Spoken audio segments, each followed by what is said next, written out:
So I got a fire started this morning. My diesel tanks froze up.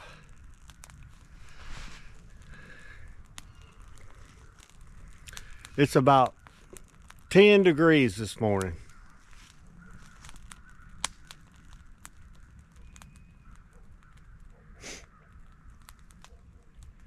We're down here at Uncle Dennis is going to cut up some cedar and is going to start a brush fire. And my diesel tanks froze up. My lighter's about dead. We rode down here on the four-wheeler and it is freezing. My hands are numb.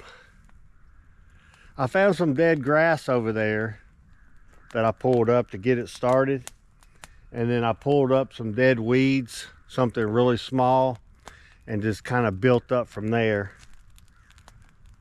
Everything out here has frost on it, so I had to go under the canopy to find some dead dry grass, and I got it lit. And then I went down there and pulled some of them weeds and got it lit, and then I got some sticks lit, and we got it going. We'll build it up from there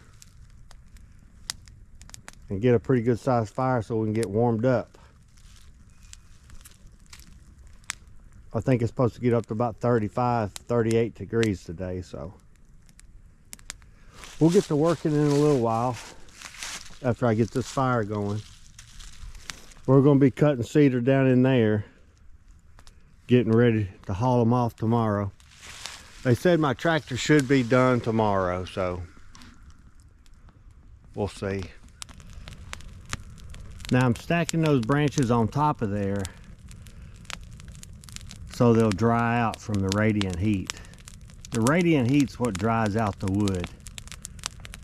If you set a bunch of wood around it, on top of it, eventually the radiant heat will dry it out.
Well, good morning everyone.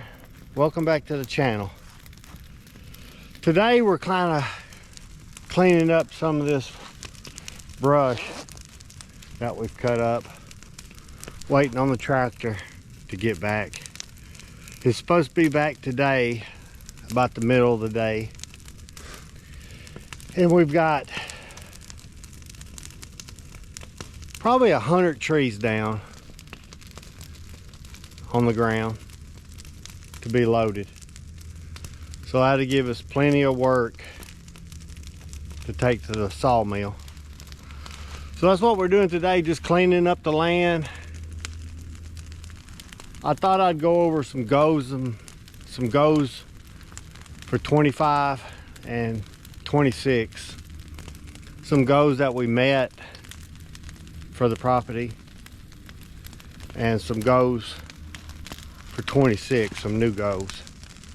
I think it's important that you write your goes down, or it's just a dream really.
I had to run home and get the trash and take that off. So, but as far as 2025 goes for the homestead, I just want to go over a few with you that I got done and some I didn't get done. Build a rock retaining wall around the driveway. We got it done. Make a right-of-way for electric. I got it done. Move the RV. Got it done. Expand parking area. We got it done. Gravel parking area. Check. Moving storage boxes. Check. Purchase storage building. Check. move property out of storage building into storage boxes. We did that. Sell small RV, check. Clean up brush, check. Finish house construction, check. Big check. Build a chicken coop, check. Harvest cedar off of property, check. Plant fruit-bearing shrubs and trees. We've not got that done. And start raising quail. We haven't got that done yet. So we got quite a bit done last year. Main thing was getting in our house. Okay, so for this year, we've got build a retaining wall for parking, purchase a deep freeze for downstairs for when we harvest our chickens and have meat, you know, buying bulk meat. Purchase quail, that's a big one. I really want to get into quail. They say you can hatch them in, I think 18 days you can hatch a quail. The eggs are smaller, but they say they're better for you. They taste more creamy. And if you can't have chicken eggs, you can have quail eggs. So that's I really want to get into quail. Build a hunting cabin. I've been trying to do that for a couple of years and not been able to because of work and other things, other projects that we had to get done. But build a hunting cabin. That needs to be priority for this year. Build a wood shed. We don't have much wood heat for the house yet until we get a stove installed into the basement. And I'm thinking that's probably going to be 2 or 3 years, as bad as I hate to admit it, but we still have a gas fireplace, which the gas is not hooked up, but it will be. That's the next one. Hook up the gas logs, build raised garden boxes, purchase goats or pigs. I'm not really sure which one I want to do just yet. They both have benefits. Goats would keep the property clean, and most goats will produce 2 kids a year. So you could keep a kid and sell a kid. You could make some money with goats. My daddy had over 60 head of goats, so. But you can make money off pigs too. You can feed your family. Well, you could feed them. You could eat goat meat. But I love bacon. And you can feed the rest of your family because everybody loves pork. And Leah's very good at cooking pork. I should get her to come on here and do some recipes for y'all. Let's see. Purchase goats or pigs. Okay, so we got fence for goats or pigs and purchase goats and pigs. Your fence is first. You have to provide boundaries and shelter for the animals you are purchasing. That needs to be first. Whatever you decide to buy, you have to have the proper fencing and the proper shelter to take care of those animals. That's number one. My daddy, we took a barn and converted it into a pig barn, and we worked on that pig barn for a month before we ever bought our first pig.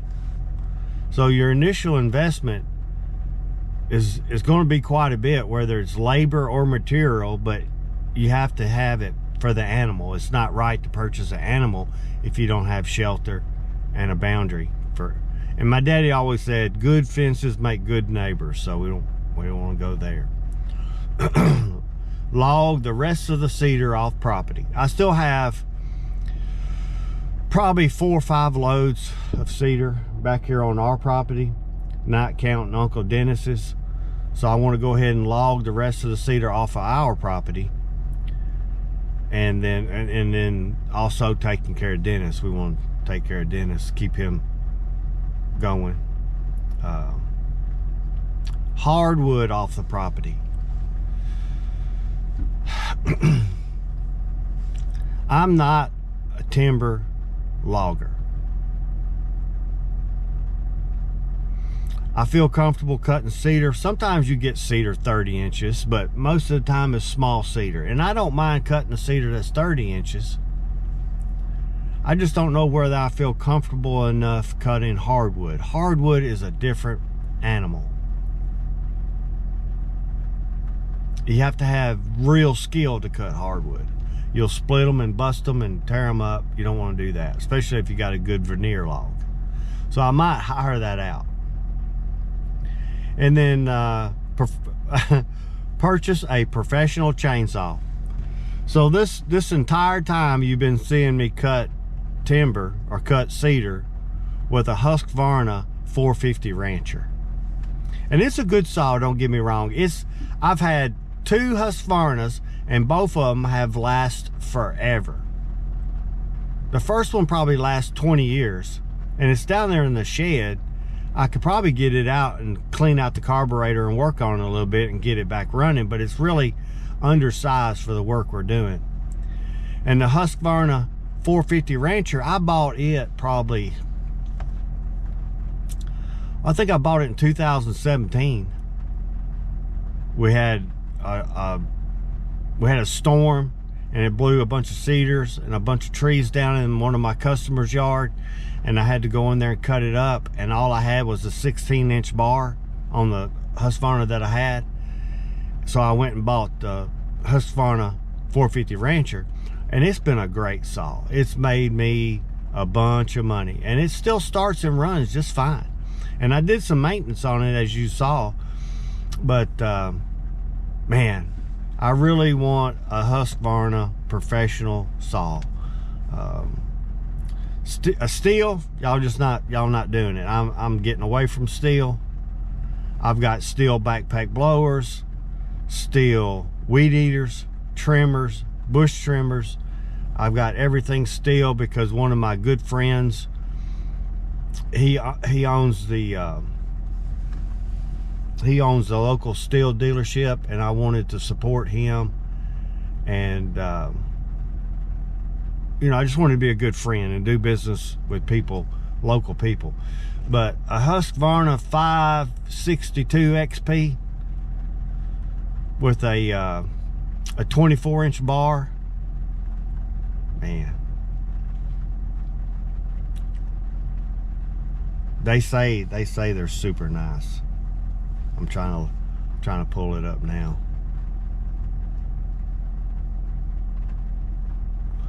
But anyway,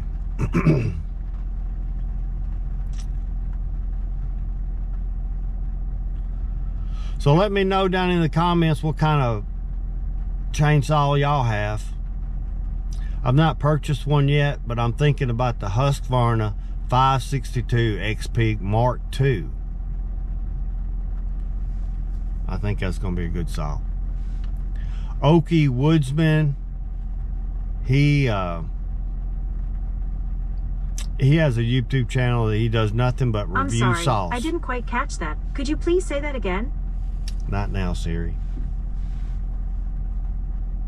Okay. So the Okie Woodsman has a channel, and he does nothing but review saws, and he's reviewed that saw and he's blown away by it. And I know some professional loggers that have that saw and they really like it too, so I may go that way. Stihl 500i, I'm not even considering it. It's like $1,500–$1,600. And this Husqvarna 562, it's like $700. Which I know it ain't the same category, but all right, well, that's enough for me rambling. Appreciate y'all watching. I'll catch you next time.